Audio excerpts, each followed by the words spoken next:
How's it going, everyone? Thank you for tuning in and checking out my latest video. So this video is going to be talking about the matchup between Brandon Rios versus Mike Alvarado for the third time of an epic trilogy.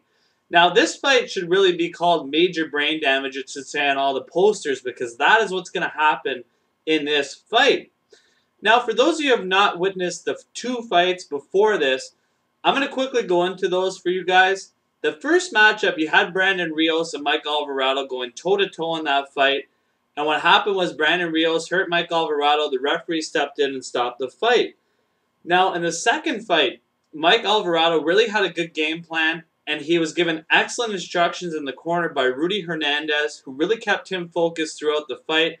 Alvarado showed his movement and showed that he is a better boxer than Rios, and that Rios also struggles with movement in this type of fight. And Alvarado clearly won on the judges' scorecards, and now this sets up the third fight. Now, leading up to this fight, you have Brandon Rios coming off a DQ win against Diego Chavez, which was a highly disappointing fight. The referee let that fight get out of hand. You also had Rios get completely dominated by Manny Pacquiao. Also, Alvarado going into this fight, he got destroyed by Ruslan Provodnikov. And also, he had a tough loss to Juan Manuel Marquez. So at this point of both of these guys' careers, how much is left in the tank of both of these fighters? Now, when I look at the fight, let me first start off with Brandon Rios. Brandon Rios likes to land those uppercuts. He works the body. He's an aggressive fighter with an excellent chin, highly entertaining. He also has power. And Rios is a guy, whether you love him or hate him, he always puts on entertaining fight for the fans. So that is one thing I respect about Brandon Rios.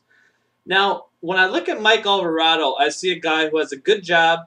He uses his right hand.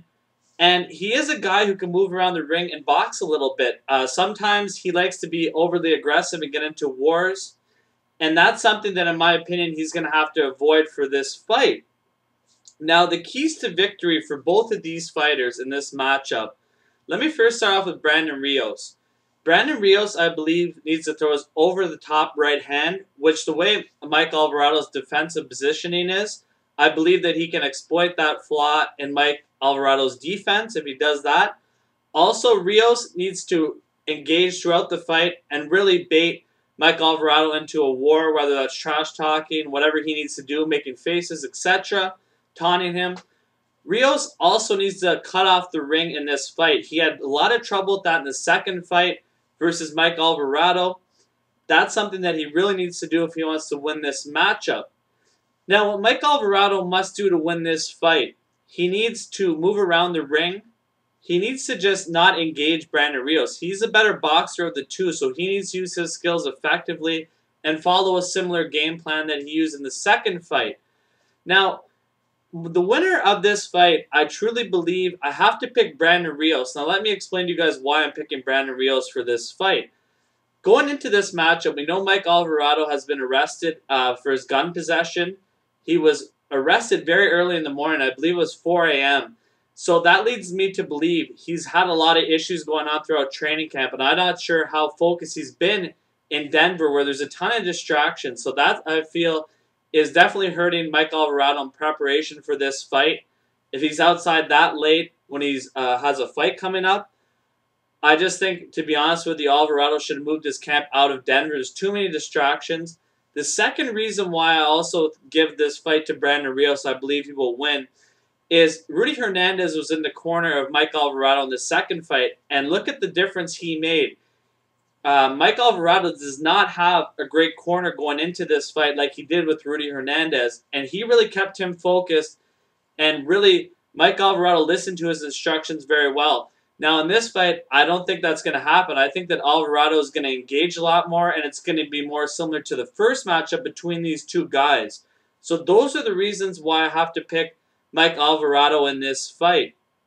Going to be an interesting one. And the loser, this is a huge blow to their career, because I believe the loser of this fight is really going to become a stepping stone for up-and-coming fighters. And this is their last kind of hooray, really, if you really look at these two fighters. Let me know what you guys think, guys. Give me your opinion on the fight. It should be a very good end to this trilogy, no matter what happens. I'm going to enjoy the fight. I can't wait to watch it. Going to be interesting to see how much is left in the tank of both of these fighters, especially Alvarado, because he's had some. That Ruslan fight was just punishing. Like, I know Rios got outboxed by Pacquiao and he got hit a lot, but that Ruslan fight, he came at him the whole night. And Alvarado, I'm not sure how focused he is. A lot of things going on in his personal life, and he can't stay out of trouble. So that's a big issue going into this fight, guys.